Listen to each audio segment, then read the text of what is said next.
This is the LowcoSports Lowdown podcast. Here are your hosts, Justin Jarrett and Wes Kerr. Hey, Loco Sports fans, welcome to another edition of the LowcoSports Lowdown. I am your host, Justin Jarrett, joined as always by Wes Kerr, who's got the windows open and the breeze blowing. I can see the curtains coming in on you, buddy.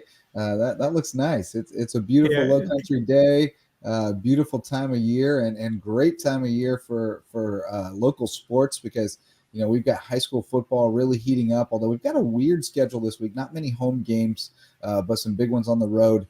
And we're gearing up for the last couple of weeks of the regular season already. And we have a big golf tournament on the horizon next week over in Ridgeland at Congaree. That's going to be outstanding. We got state championships happening. We got Lowco guys showing out at the college level and signing or committing to play at the next level. So we got a lot of stuff to get to. But how are you doing over there, Wes? How are you holding up, as we roll into October here? Yeah, I'm doing great. Love this fall weather. Just beautiful outside to be able to go on a bike ride or just do some work outdoors. It's the best. And it's an exciting time to be a fan of sports in the Lowcountry. I mean, high school football is picking up steam as we're getting into the thick of region play. And we are just 1 week away from a very special event, the CJ Cup in South Carolina.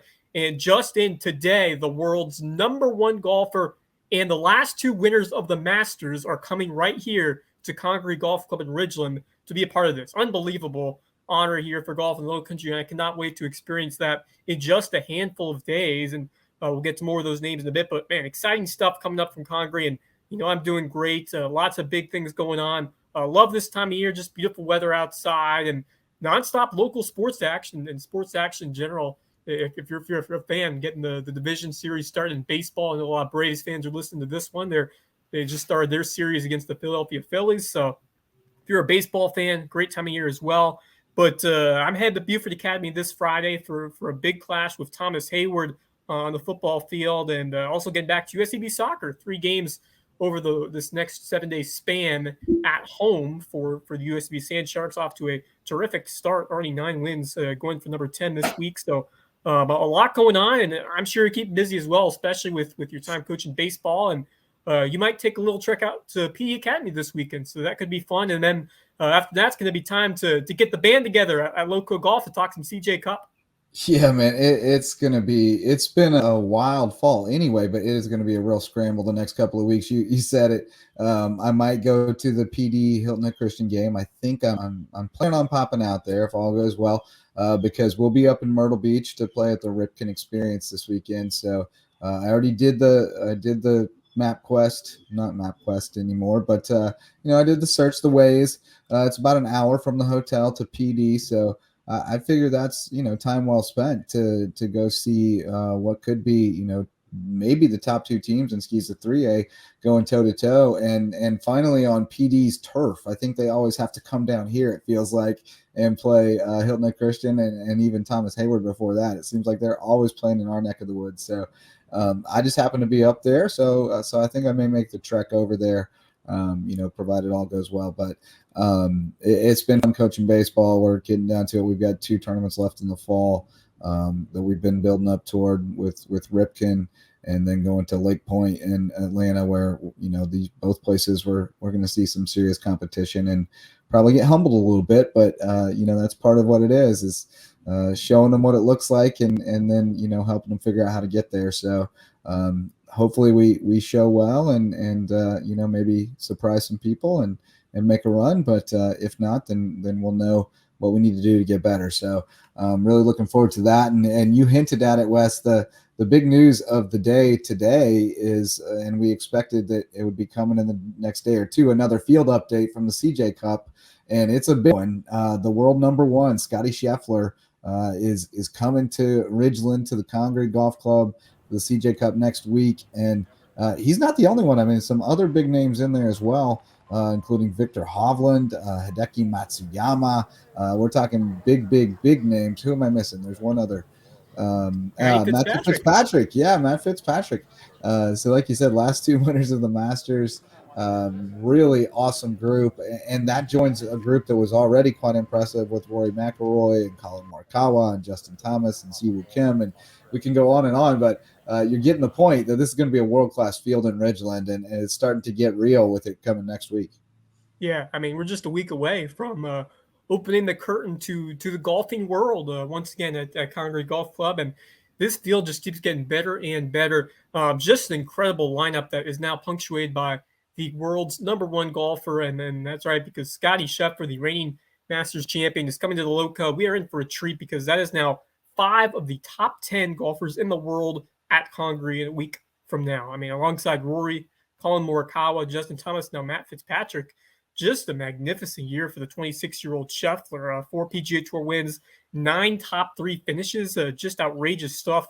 And would be very, very cool to see him win here at Congress in what is his 2022-23 season debut. It's kind of weird because the PGA Tour, it ends in the early fall, then all of a sudden we're starting a new season. So it's kind of interesting to see how that whole season structure develops for the PGA Tour. But yeah, we're starting out new for these guys, and a great chance to kick off this new PGA Tour schedule. But one of the best on the tee, has all the capabilities to kick off this new PGA Tour. The way all these guys are so good.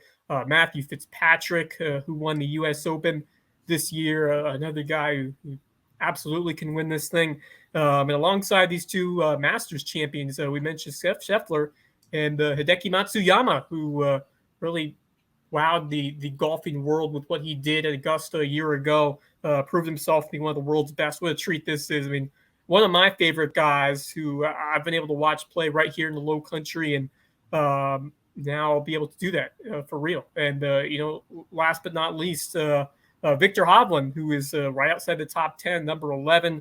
So that's incredible. That's 6 players in the top 11 of the world. Unbelievable. First Norwegian player to ever win the U.S. Amateur, number 15 FedEx Cup points. He's tied for 4th at the Open Championship earlier this year, and excellent putter who can also deliver with the approach shot. So he's got a terrific game, and my goodness, we are in for something special. This is a field that will rival the best RBC Heritage fields that we've. I mean, 6 in the top 11. I mean, that's rare to even see that, and they are going to battle on one of the most challenging courses in the world next week, Congress Golf Club, and we're going to get a very well-deserved champion when all is said and done. So what an accomplishment for Congress, what an accomplishment for the Lowcountry, Bruce Davidson, and everybody involved with this golf club. I mean, they had a vision to bring a huge, big-name PGA Tour event. They did it last year with the Palmetto, and now they have put together something unbelievable a week from now at Congress Golf Club in the CJ Cup. First year they've had it here, and I think if it goes well, they'll certainly be on a short list to have it again. So, they're going to hit a hole-in-one with this event on what should be just a beautiful Lowcountry weekend. So I cannot wait, and I think that Friday, October 21st is going to be a day for the ages here at LowcoSports. CJ Cup during the day, then we get ready to cover Bluffton May River that night. Yeah, that's going to be a crazy day. And I pulled up the world golf rankings here if you're watching the video stream, because like you said, 5 of the top 10, and remember, they're still going to release a couple more field releases before this thing happens. This is, there's a slow trickle here. There's definitely a game that is played here. So they're holding back some names. So, the elephant in the room is the Live Golf guys are not going to be on that list. So Cam Smith's not going to be there. I'll be honest, I have not kept up that closely with who all has gone that route. But I'm sorry? Dustin Johnson. Yeah, Dustin Johnson's not going to be there. But just looking at the top 10, is Cantlay hasn't gone there, has he? Schauffele, Zalatoris, so we could round out most of the top 10 pretty easily with the next couple of field releases. I wouldn't be surprised if some of those guys are in there. You got Spieth already committed. You've got Homa, Matsuyama now in. So, it's a star-studded field, even better than probably what we've seen. That one big Heritage that was played in June, where we really saw a crazy good field. It's probably even better than that one as far as the depth at the top. Obviously limited to field events, so there's not going to be as many players overall, but it's going to be a pretty tremendous field for this event. So tickets still available. Daily grounds tickets are available. So definitely, snag one and get out there and see the absolute best in the world.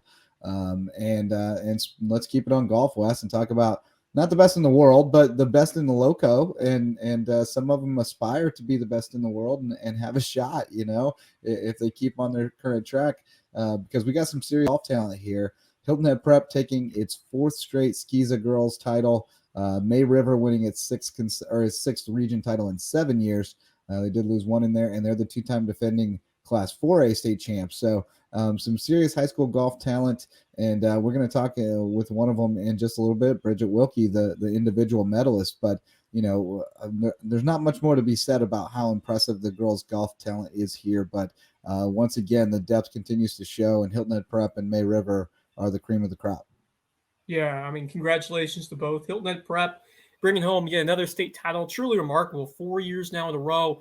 And just so impressed by everybody on this team, led by the incredible Bridget Wilkie. And so excited to share her story coming up. But, Wilkie does it again. She wins the individual title for the 2nd year in a row. 2-day total of 7 over 151. The Dolphins, they come out on top of a 17-stroke win over Porter Gaud. It was close. I mean, they certainly were tested this time they're up just 10, I believe, after day 1, but, Prep able to gut it out thanks to that 73 from Bridget Wilkie on Tuesday. Way to get done in the clutch. And then Nina Morgan finishing the top 10 with 166. Harper Hedden fires a 182 for 15th place, and then Bella Johnson with a 201. And these girls lower on the team roster, on the depth chart, they worked really hard. I mean, you talk about, obviously, the scores may not be as low, but what they have done to improve their scores over the year is critical in a tournament like this. So you have to give a lot of credit to not just Wilkie, but everybody for stepping up in those big moments to play their best golf too. And it may not be the best, certainly the best for somebody else in terms of their skill level, but to be able to shine and put together scores like that to help do enough to put your team towards a state championship. I mean, excellent job, Nina Morgan, Harper Edmond, Bella Johnson. So great work by Stephen Moe and the coaching staff. And then shout out to Katie Allen from Hilton Head Christian Academy with an 81 and 82 for a 2-day 163, finishing 6th overall. So fantastic to see that. And congratulations to Katie as well. And then speaking of terrific local golf teams, the May River Sharks claiming the region title. You mentioned the 6th time in 7 years. They only had a school for 7 years, so that's really impressive. And Claire Green is your individual champion. So well done to Kelly Manasseh and the Sharks as they get ready to eye a three-peat in Class 4A. So outstanding job once again by May River and Hilton Head Prep. Some terrific girls golf talent here in the Loco, shining once again. Yeah, and I thought it was interesting that Bridget said they weren't even sure that they would have a team this year. I mean, you think of Hilton Head Prep as where a lot of kids who are training year-round for golf at an elite level go to school, but they don't all play for the school team. Not very many do. So, there was a chance that they weren't going to be able to pull it off. So I'm really glad that they could pull it together, and she could have that experience too. I think there's a lot to be gained for individual athletes to play in that team environment and just, kind of have that feeling of sometimes you're the one that's counting on others, and sometimes you're the one everybody's counting on. Those are important things to learn from. So, and May River, if they do it again this year, man, it's going to be really impressive because, they did not bring back a lot. Claire Green is terrific, and Robbins Detroit is solid, but they're really nursing along some young players who. Cynthia and Kylie Bowes certainly. Yeah. When you've graduated a couple of high D2, D1 talents, that's a lot to replace. And they've done a great job with the young kids who are just fighting through it and getting better every week. And 1% better every day is what Bridget Wilkie told us.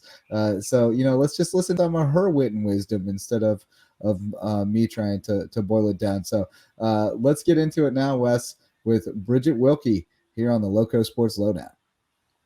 All right, Lowco sports fans, we are now joined by one of the stars of the moment here in the Lowco, because it's time to start crowning state champions, and we've got one right here with us today with Bridget Wilkie from the Hilton Head Prep girls golf team. And Bridget, you're not only an individual champ, but also a team champ, because you guys kept the streak going with your 4th straight championship, and you won individual medalist honors. So that's got to be a great feeling. I mean, it's a unique thing in team golf where, sometimes your success doesn't always match up with the team success and vice versa. But when you have a great day and win a title and the team takes it home, that's got to be the best feeling of all. Tell us about the state championship.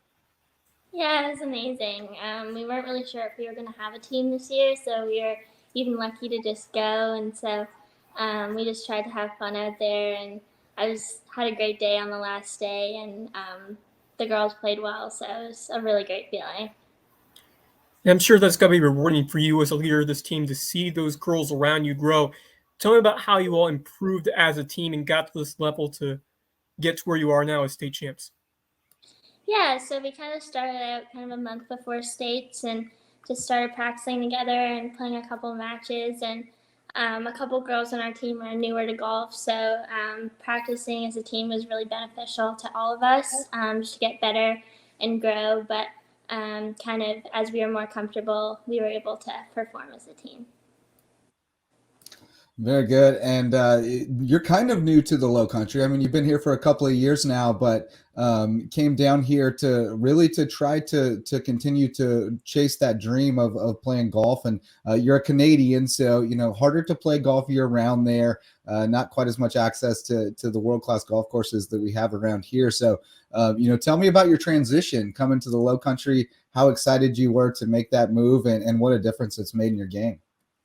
Yes, I was so excited to move here. Obviously, the weather is a lot nicer. I can play all year round, and there's a little bit of a hard transition for the actual golf side of things. The grass is a lot different. So I was used to bent grass up in Canada, and so moving here, I kind of learned some new styles and techniques of my short game specifically. But it was really great, and it's been such a great experience to be able to play all year round and play in so many more tournaments. And the competitors down here are so amazing, and so being able to experience and watch them definitely has made me better as a player as well. So yeah, it's been really great. How much have you enjoyed it down here so far in Hilton Head? We mentioned all the great golf and just the warm weather and kind of how have you adjusted mentally and just physically as well to be in a new area, going to a private school down here, Hilton Head Prep. Just tell me about the adjustments you made both on the course and off the course, and just how much have you enjoyed living here on the island? So on the course, it was totally different. I was used to kind of playing for 6, 7 months outside, and then the rest of the year was inside and simulators and nets and things. And so practice plans were a lot different. It was like more on the course technique stuff in the summers, but then in the winter we got like really honed in with swing mechanics and mental game and physical strength as well. But kind of moving here, I've had access to everything all the time. And so I kind of had to rejig my practice planning. But it's been a great experience. And then kind of off the course, I came from an all girls school, which was a lot bigger than my school now. And so that transition, knowing absolutely no one other than my sister, coming to this like small school on the island was huge. But it was a great experience. I've met a ton of really nice people, and so kind of just being open to meeting new people and learning new things about the Lowcountry has been really great. Well, and you know, as a golfer, that lends itself to meeting people too. I mean, every time you go out there, you're paired with a couple of people that oftentimes you've never met before, and you might see them again down the road. But there's a community that develops there too. So I'm sure that definitely helped ease the transition. And you've had a ton of talented players there at Hilton Head Prep who are both your teammates, you know, during the school season, and then your competitors during the rest of the year. When you go out and play events like the Burnett sisters, you know, we talk a lot about iron sharpening iron. You know, how great is it to be in this environment where, you know, you go out and you play a local meet against, you know, May River and Hilton Head, and you've got state championship caliber teams and players. It's got to be really good for you as a competitor, developing that ability to win and you know to face adversity on the course. How much have you seen yourself sharpen your game because of that? Yeah, definitely. There's a ton of players back home, but coming here, there's just it's constant competition, and being able to practice with amazing girls and see them almost every week in competition just kind of drives you to get better. And seeing girls that are way better than you also, like when we moved 2 years ago, I was 13, seeing 17, 18-year-olds rip it up, going way under par, and it was just amazing to like see that and really push to get there, and kind of push myself so I can hopefully be that good that day and have someone look up to me in that sense. Well, high school golf is only part of your repertoire. You've been involved in a couple big-time junior tournaments, including one coming up that I'm very excited for you to be a part of. Tell me about what's on tap here as you get ready for the rest of this 2020 season, 2022. Yeah, so I think I'm playing in 4 or 5 events before the end of the year. And at the end of October, me and one of my good friends, who's from Columbia, Caroline Hawkins, we're trying to qualify for the USGA 4 ball together. And so we'll see how that goes. Fingers crossed, we both play well. But after that, I'll be playing in a South Carolina event, the Players Championship in Hartsville. And then actually, I think right before that, I'm playing in a huge event, the Nota B'Gai Championship, which I just qualified for last weekend, and that's in Louisiana. So I've never been to Louisiana before, so it'll be huge to just go there, and there's a ton of great players, and it's broadcasted, so that'll be totally new too. So I'm really, really looking forward to that. Yeah, I've got here November 1st through 6th. This comes from your travel planner, your agent, Mom. So this has got to be locked down. November 1st through 6th in Louisiana, and broadcast on NBC Golf Channel December 8th. So we'll be, sitting on pins and needles, to see how you do, and hoping that, it's good enough to get you on the broadcast in December. We'll be looking forward to that. So, tell me a little bit about your future plans, because clearly you're somebody who has put some thought into it. You're only 15 and a high school junior, and you're, an academic all-star as well. So you're clearly building up toward, the college plan. So, what are your priorities? What are your goals as you look for where you're going to play at the next level? I'm just trying to find that balance right now. Recruiting opened this summer. And so just kind of reaching out to coaches and getting to know programs. I didn't know many schools before moving. I definitely want to stay in the States. But kind of before I moved, I didn't know a lot. And so I've never really had like a all-time dream school. But I'm really just getting to know coaches all around the States, and going on some visits, and just kind of feel it out and see which gives me the best kind of academic and athletic balance. Bridget, what's really impressed me the most about your journey is just your hard work and your mentality every day that you put into the game, and to develop yourself further. And obviously you're a fantastic student in the classroom, and it really translates over to the game of golf as well. Tell me about all the commitment that you have put into your studies and into the golf that has helped you become such a successful young woman. Yeah, so moving here has definitely given me a lot more time to play golf, but kind of getting that balance between all the hard work needed for schoolwork and golf is kind of that balance that I've been trying to find. But there's not too much for spare time with school and golf. I definitely come home from school, play golf, and come home and do some homework. But there's been some long nights and some tough days, but it's been a great experience, and just kind of pushing through to get to those special opportunities.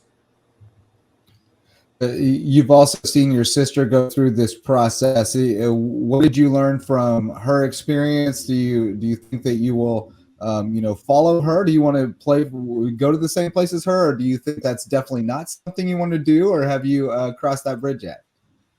Richmond is such a special place, and I was able to go to move her in, and get to know some of the girls on the team and the coach, and everyone is so lovely there. So it's definitely high on my list. But I'm not sure yet. I don't know too much about other schools, but Richmond is definitely an amazing school and institution. So yeah, I don't know. Sometimes the sibling school is just off the list from the start. So that's what I wasn't sure if that was even a consideration, or if you were like, oh no, I'm definitely going somewhere else because I have to chart my own path. So just curious about that dynamic. But how much have you and your sister fueled each other and pushed each other in golf?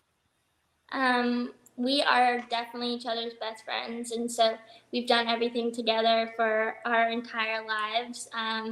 And her being older, she's always kind of been taller and stronger, and just kind of always had that edge to her that's like one step above me. But I think that's kind of the thing that's fueled me to get better, because I'm like, okay, well, I know she has these things going for her. I need to work just as hard, if not harder, to get to her level. And so I think with each other, we have our different strengths. And she's someone who I look up to every day. She works the hardest. She's so hardworking and so determined of what she wants. And so that's definitely inspired me to do the same. And so, yeah, we just kind of help each other with what we need to. That's fantastic. Well, Canada is certainly a growing area when it comes to professional golf, and we've seen a lot of stars come from that country here to play in the United States and have success. But it's got to be fun for you as a golfer to live here in a place where we have so many fantastic big time competitions, and we've seen some of the best pros come down due to the heritage. And now coming up just next week, the CJ Cup in South Carolina, we're going to have world number one Scotty Scheffler alongside some of the best players in the world. Just speak about how awesome it is to live in a place where golf is such a huge part, and I'm sure that was a big decision of why you moved over here, but how awesome is it to see some of those top name golfers come to this area and compete on the national and international stage? Yeah, it's amazing. There's not that much exposure to golfers in Canada. There's amazing golfers and professionals that have came from Canada, but it's not to the same extent as down here. And so Hilton Head is like a hub of golf. Like, golf is everywhere. If you don't play golf or tennis, I'm not sure why you're here, but there's a lot of other things too. But Hilton Head and Bluffton and kind of all of South Carolina and North Carolina have been great places to just meet players, and the heritage has been so cool. I've been able to volunteer there, and just having that experience of seeing them up close in real life it's exceptional, and kind of a lifetime experience that you'll never forget.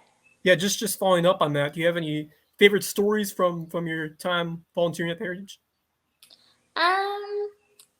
Personally, I don't, but my sister, she was working in the range last year, and she had a whole conversation with a caddy. I think it was JT's caddy, and it was so cool.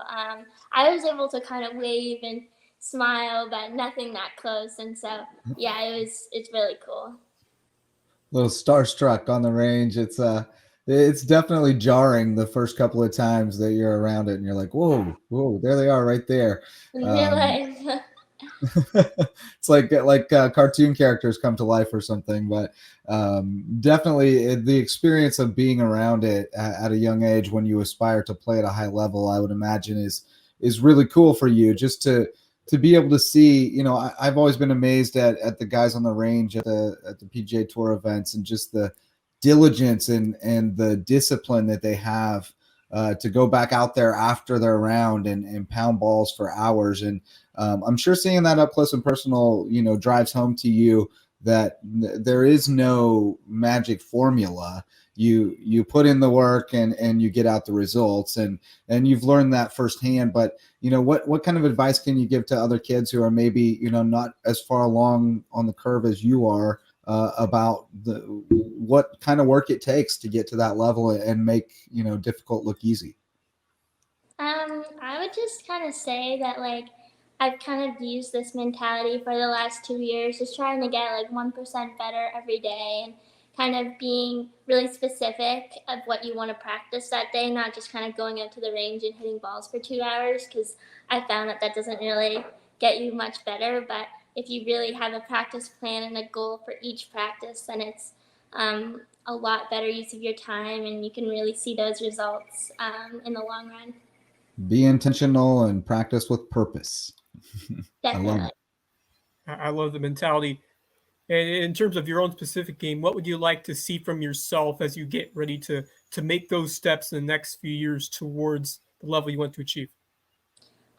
I've noticed so that my iron game is one of my best parts of my game, and so I'm really just trying to hone out my short game, specifically putting. I found that in the last couple months, that's kind of where my weakest point has been, and not that I'm not succeeding on the greens, but I feel like I could maybe make 1 or 2 strokes up each round, and that will just totally change up how it's going, and the confidence there too. So we've been really working with technique and strategies when it comes to the green, and so that's kind of hopefully where I can make up a couple of strokes in the next couple months.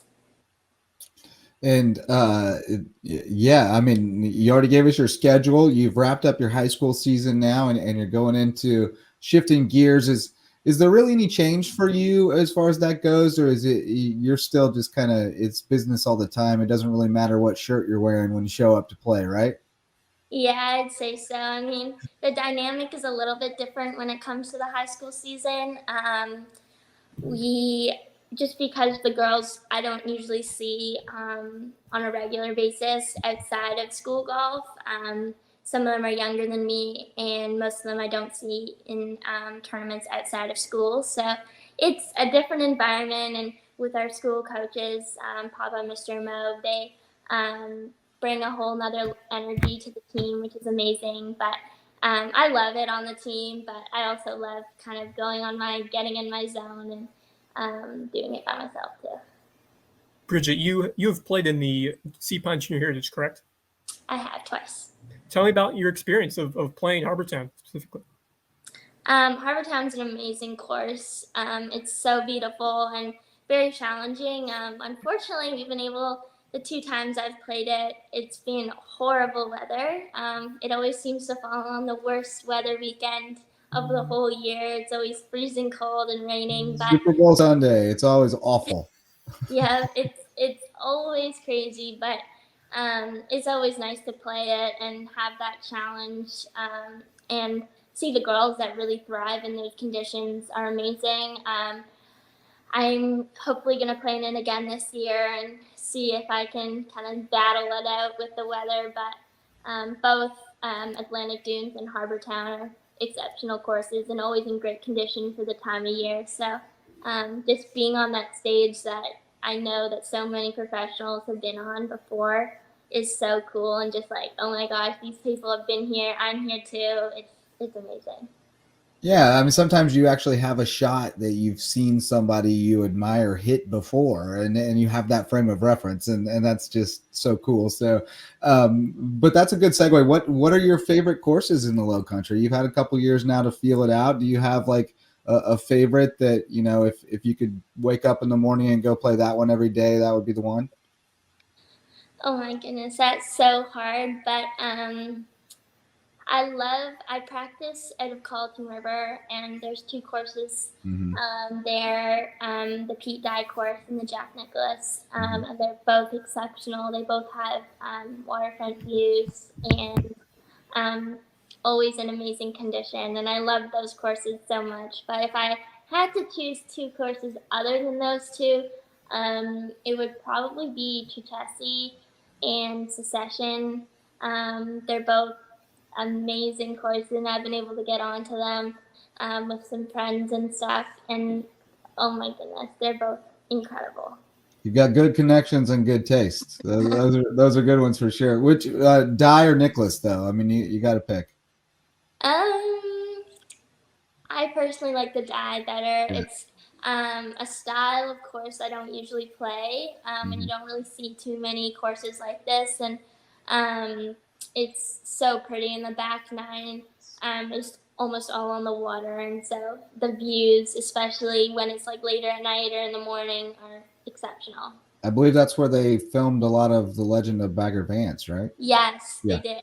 on the Yeah, front it's there. awesome. And it's crazy. Everybody says the Dye, and it's probably the right answer, but man, the Nicholas is a really good golf course. Like Oh, especially the back nine when it gets into the dunes and stuff. It is really cool. It's got some great holes. I love both courses honestly, but I probably play the Dye a little bit more, so I'm probably a little biased there. But I think both courses are exceptional, and they're both very different. Mm-hmm. I always seem to play better on the Dye, so that could also be skewing my answer. But they're both very You pretty. can't go wrong with either. Well, we're No. just about a month away from that Notre Dame National Championship. How excited are you to take your talents to Louisiana? I am so excited. I've never been there before, as I said, and I know a couple people that are going to be there, and so I've watched it in the past, and I've had some friends that have gone, and so I'm hopefully I can play well and maybe get some airtime. That would be exceptional, but I mean we can't really control that. But yeah, we just kind of grind out for the next three-ish weeks. So before I get there, so I can be at the top of my game. You got somebody special on the bag, or is it a family member, or what? Who's? I don't know yet. Actually, we haven't decided. Oh, all right. I might just go solo, but we'll see.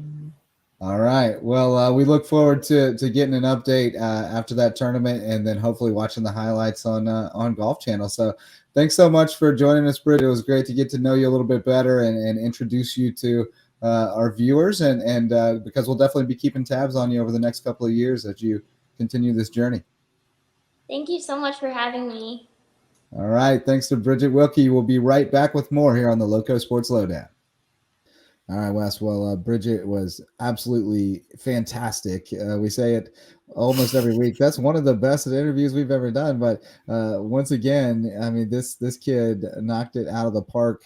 Not surprised, 15 years old and a junior in high school, an advanced academic student. And we've talked a lot about the discipline and the mental maturity that it requires to play golf at a high level, no matter what age you are. And so when you've been doing it for a number of years, even if you're 15 years old, if you've been playing golf at an elite level for a number of years, you've really got some emotional maturity about you, and definitely came through in that interview. Bridget's very impressive. Yeah, I mean, what a fantastic young woman who really does everything the right way, and just so impressed by her maturity and just the knowledge of the game that she's cultivated and her hard work and mentality to improve, get that 1% better every day. And she has proven that on the golf course with all the accolades that she's achieved, winning another state title, individual medalist as well. And now, as she mentioned, she has earned the right. She just qualified for the Notre Dame National Championship over in Louisiana coming up next month. What an amazing honor that is. And sure, she's going to knock that out of the park too and have a very successful week. Absolutely outstanding young woman. I think her future is exceedingly bright as she continues her high school career and thinks about where she's going to go to the next level.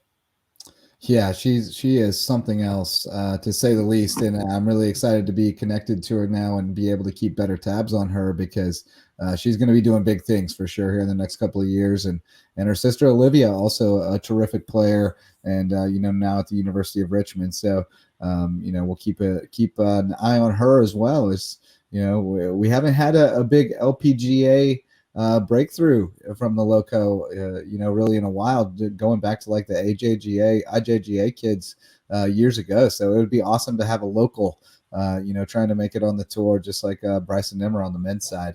We'd love to follow those girls as far as they can go. So, Wes, let's take a quick break and hear from our sponsors, and then we'll run down some more news and get to our teams of the week on the LowcoSports Lowdown. This podcast is made possible by our sustaining sponsors.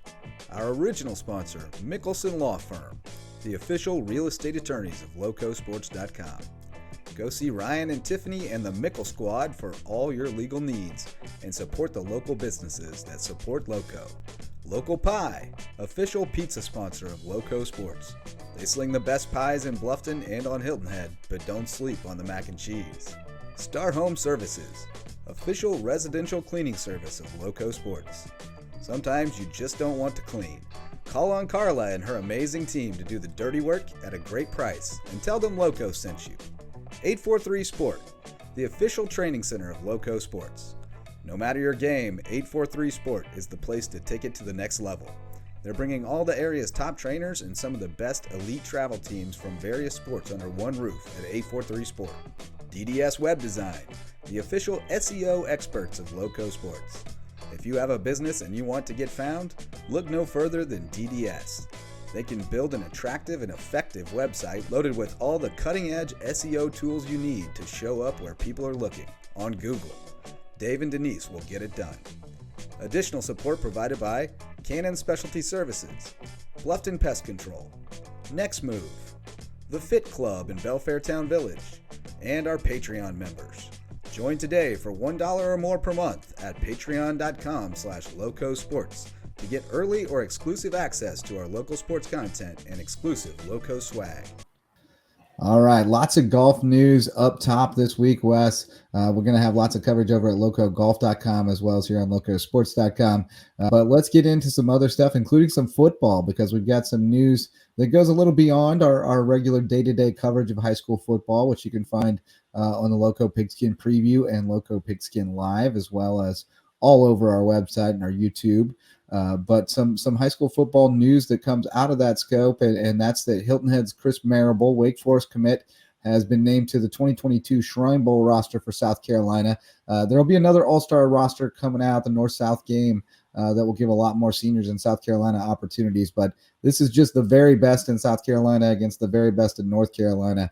And, not as many Lowco guys as we've had in years past this time, but Marable certainly deserving. And we can make a list of snubs, but you know my rule about that. You can't talk about who should be on unless you talk about who you're taking off. So I'm not going to get into that today. I'm definitely not knowledgeable enough for that. But Chris Marable, certainly deserving and happy to see him get this opportunity to shine on the big stage. Yeah, such a deserving honor and accomplishment for Marable. And so awesome to have the Shrine Bowl back after losing out on it the last 2 years due to COVID-19.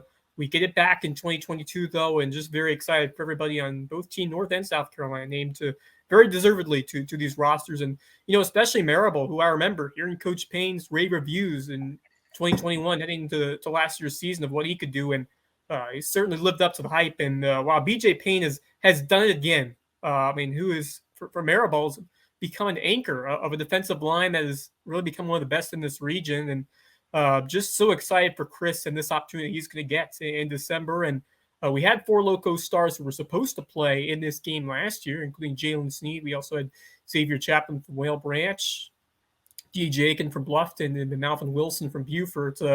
They were selected to the team, but they did not get a chance to play because of COVID-19. But excited to see Chris Marable have that chance to play in it this year. You definitely could have had made a case for Colton Ferries. He has been a stud defensive back. And also, it's kind of unfair for those late bloomers like a Linder or a Fields, who both have had outstanding years. But because the voting is done kind of so early in the senior year, you kind of got to go with who's at the top at that point.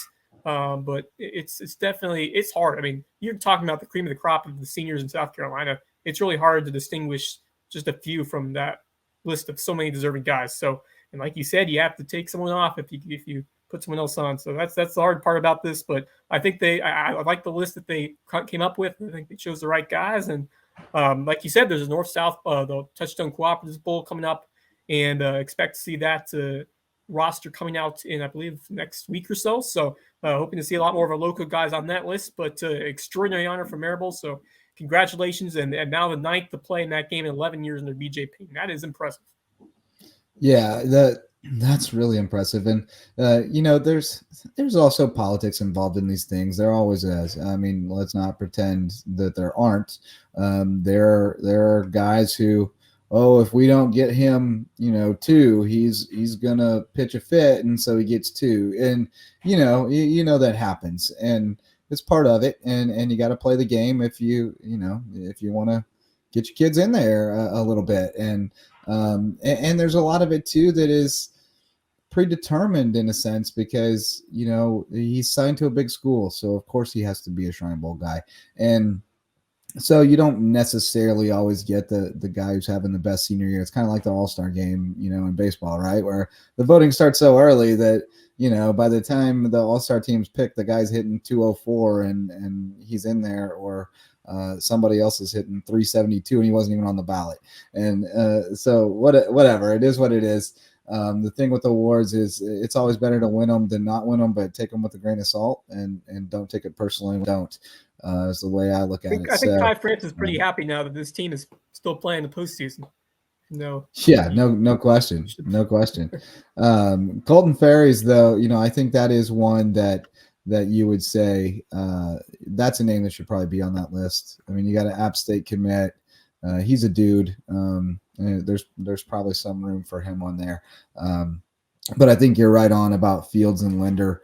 There just wasn't enough buzz about them early on to really be on that radar. And a lot of those decisions are being made well before Casey Fields even started playing running back, So, but I it's fine for me. Put him in the North-South game. I'm more interested in the North-South game anyway, because there's a lot more South Carolina kids playing in it. The Shrine Bowl is great, and it's a great exhibition and showcase of the best we've got. But I have more investment in North-South and Palmetto Cooperative Bowl. So it's fine. Send as many Loco guys as possible there, and we'll see what they can do. So speaking of guys who played in that game, Ahmad Green impressing in his first start as the quarterback, QB1 at the Citadel. There was an undisclosed injury that bumped the starter Peyton Derrick down the depth chart. He got in for a play when Ahmad's helmet came off, actually. But he was, I guess, banged up enough that they didn't want him to be the number one guy. And Ahmad did not look like he wanted to relinquish the role, did he? He was on fire. I think 13 of 26 for 169 and a touchdown, rushed for 54 on 14 carries, most of them on one big run. But he had some other nice runs to move the sticks and get them, close, get them back in range where they could have the option to run option.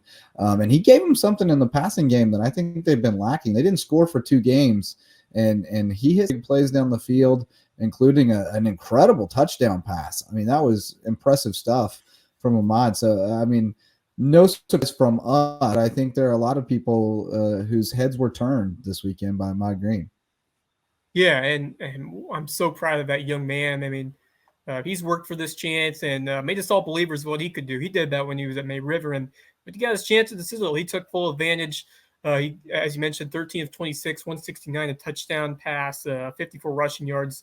What a beautiful touchdown pass that was. He pulled off throwing on the run and threading the needle to Ricky Conway. Had to put it in the exact right spot, and he zipped it right in there. Just really impressive from Ahmad. And I have a feeling that he could be a potential star over there. And I mean, if he can keep making plays like that alongside his ability in the ground game, I'm not going to be doubting him this year. I mean, a guy with a chip on his shoulder with the athleticism to match up with anybody. I'm a big Ahmad Green truther. I've always have been and definitely always will be. And I think he's going to find a way to battle to keep that position on the depth chart. Obviously, we'll see what happens with the injury of his competitor on that side. But, at this point, I think he wants this job and he's going to fight for it. And I think he has what it takes to produce if his numbers called again for this Bulldogs team moving forward. So congratulations to Ahmad Green, and keep making us proud and keep repping the Loco.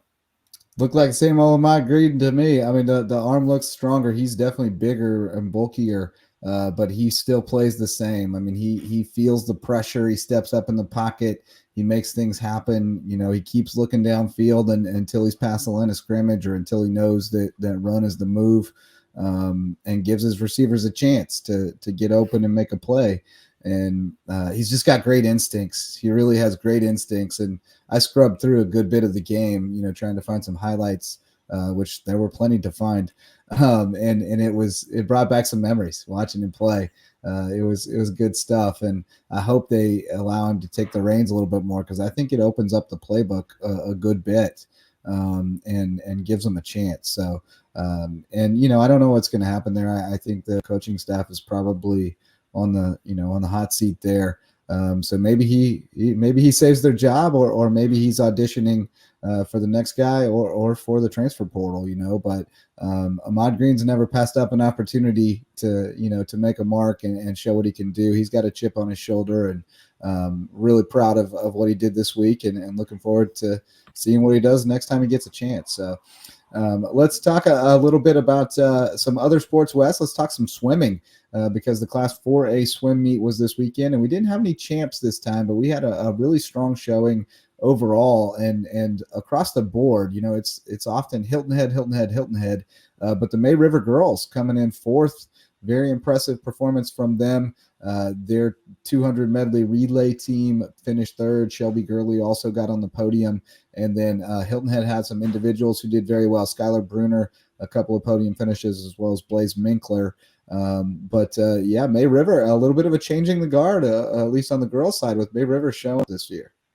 Yeah, some great performances by so many of our standouts in the South Carolina Natatorium over the weekend. And, it's crazy how fast high school swim season goes. I mean, it comes and then it's gone. But great job by our area stars, including those May River Sharks, those girls take a solid fourth place, a big day from Shelby Gorley, Hannah Yemick, and Mia Yemick. And the 200-yard medley relay team comes in third overall with those three alongside Lily Bostwick. So excellent work from the Sharks. And then those Hilton Head Seahawks, they'll be in this every year. And they take sixth place on the strength of both Eli Suma and Skylar Bruner. Bruner, of course, committed to the University of San Diego. She took second in the 500 free and then third in the 100 backstroke. So a pair of podium finishes there to close out her high school career. And then, it's a terrific job from Skylar. And then Eli Suma with the top six finishes in both the 200 freestyle and the 100 freestyle. So outstanding sprinter for the Seahawks. And then on the boys' side, Blaze Minkler with 2 bronze medals in the 200 individual medley and the 500 free. And those IMs where you have to go from 4 different strokes in one race, they're not easy. I mean, neither is the 500 freestyle, because it is a mix between a sprint and endurance race. And you really have to pace yourself when you go through that competition. So what a meet from Minkler as Hilton Head boys take 10th. East side, sweeping both the girls and the boys titles. The Eagles have become a powerhouse in 4A swimming, and definitely have set the standard these last few years for South Carolina High School League swimming. But another great showing by our local teams. And then shout out to Bluffton's Charlie Deaton, who came in fourth in the 100 breaststroke. So terrific accomplishment for him and the Bobcats. And congrats to our local swimmers on another season, another job well done. I know how hard my sister Lily worked for these meets, so it is heck of a grind to prepare for that, but it's all worth it in the end for these student athletes. And there are a few sports as demanding as swimming, and all it takes to become elite in that sport, it's a lot. And Mike Lane, head coach of Hilton Head and H2A, just does a tremendous job at the helm, and I expect to see lots more of success stories coming towards the college pipeline in years to come for both Hilton Head and May River. The Sharks, the girls especially, have been swimming very well. Yeah, and what a great story that is. George Moreno or Yorlieri Moreno, as he's going by now. But I know him as George because I covered him as a high school, wrestler and swimmer, Bluffton High School back in the day. And he went on and became a professional triathlete. And, he lives here in Bluffton full time and trains here. And swimming, teaching kids and swimming, really his passion. And he has really built up the Bluffton Finns program. He's the head coach for both May River and Bluffton high schools. He is doing yeoman's work, and to see the payoff here with his girls showing out so well at state is just an incredible story. And thanks, by the way, for the photos I just shared a bit ago from Mary Beth Lyons, who is just a great person, great friend of Lowco, and a great advocate for these swimmers as well. She's had daughters who have gone through it and swimming in college now. And she understands the dedication they put in and tries to help us, get them the recognition they deserve. So many thanks to her. But you talk about the dedication, not only of the swimmers, but of the coaches, of the parents. Everybody involved is really going all in on that endeavor. It's a big thing.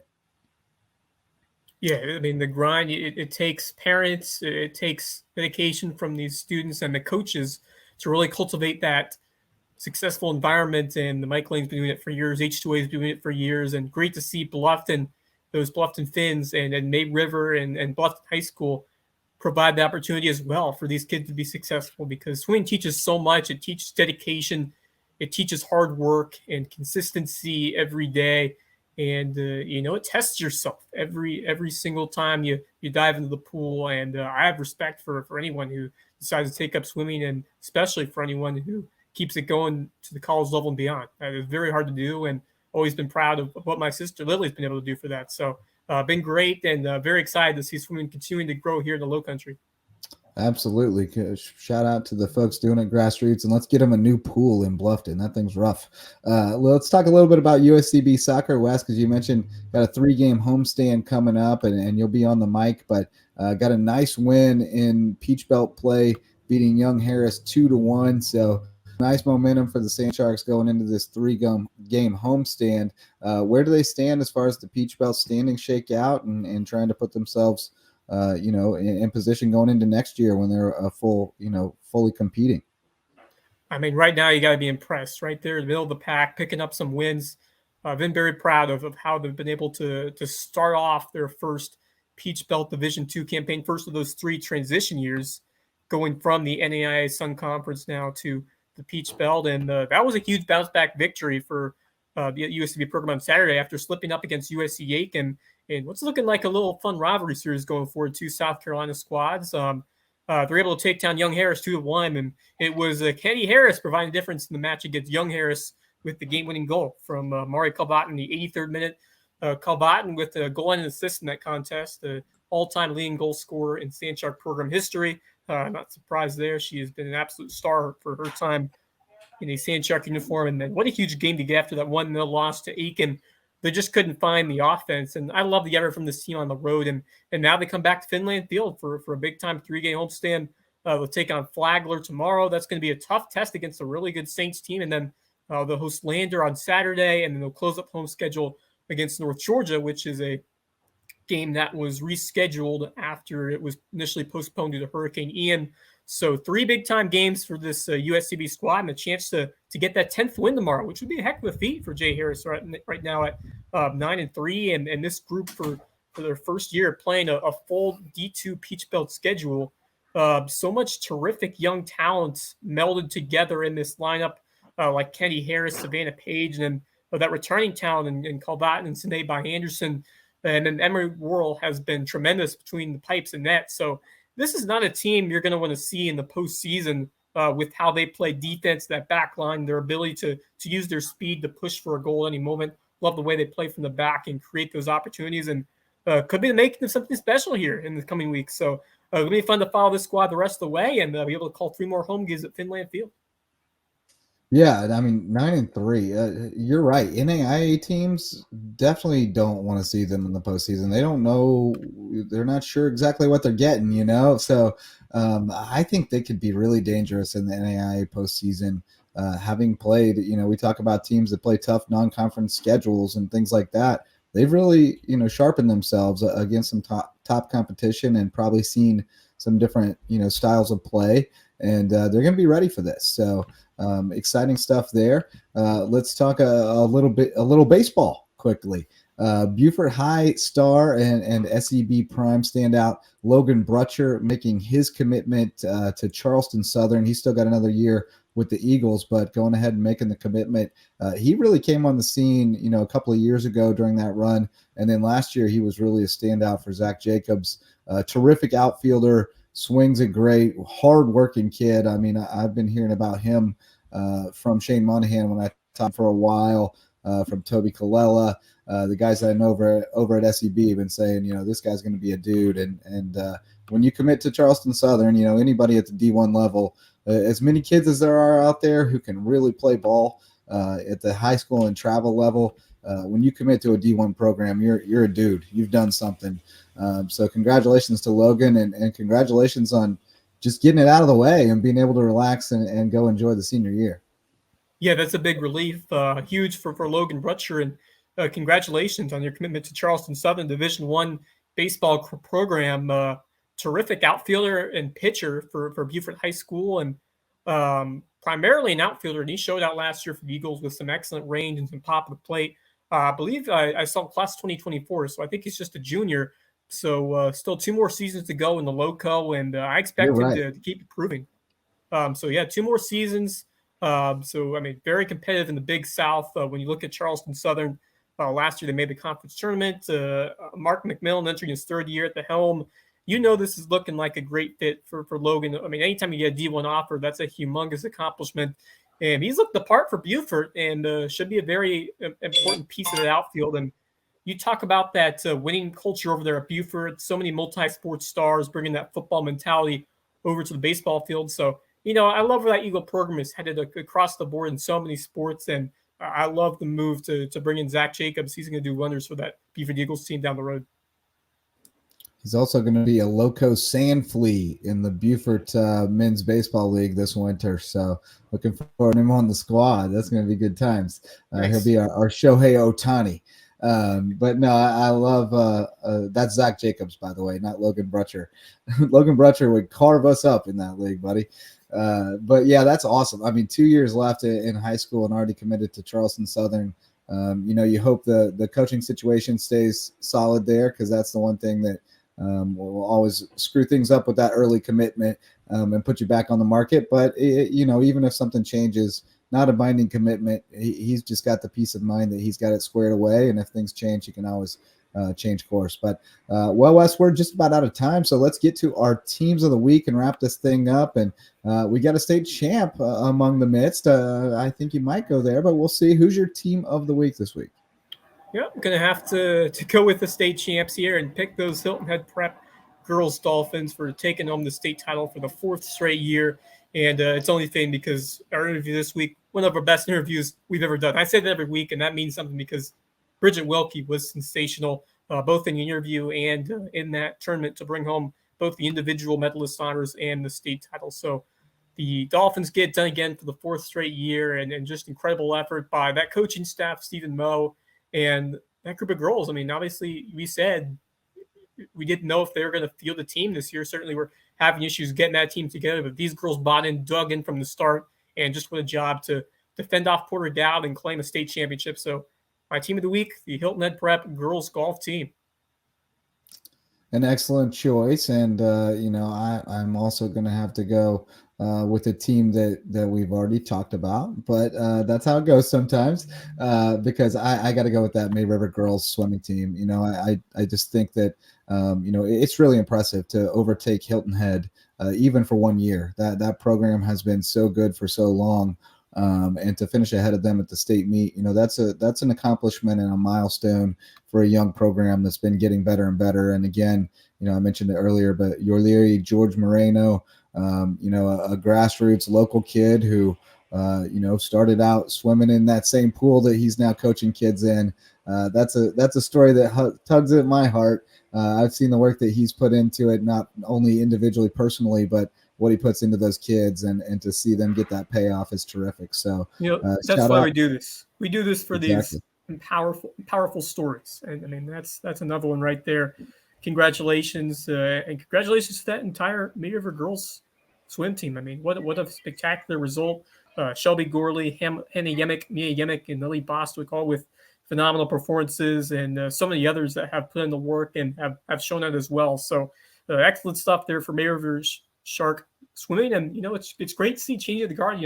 Obviously I'm a Seahawk alum, and I always will support Hilton Head High, but it's great to see them having new and improved rivals in the pool, and that just iron sharpens iron. Everybody gets better when you have that improved competition and the dedication to excel in the pool. So I'm really excited for swimming in the future here across the Lowcountry.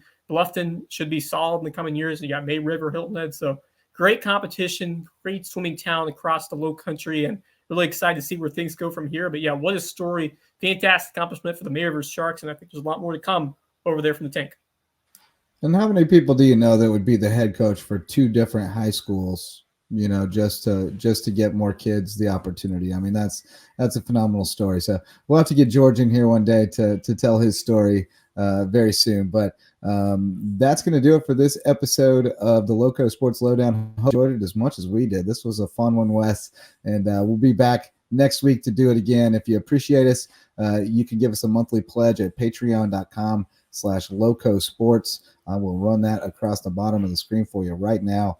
$1 or more per month will unlock some early access and exclusive access to some of our content, as well as some Lowco swag, and help us keep the lights on and get everybody who's doing the work paid a little bit for their services. And if you want to become a sponsor and help us grow this thing bigger, please reach out at LowcoSports@gmail.com, and I'll be happy to talk to you about what we can do to raise the tide around here, because a rising tide lifts all boats. That's going to do it for this one. Until next time, go Lowco.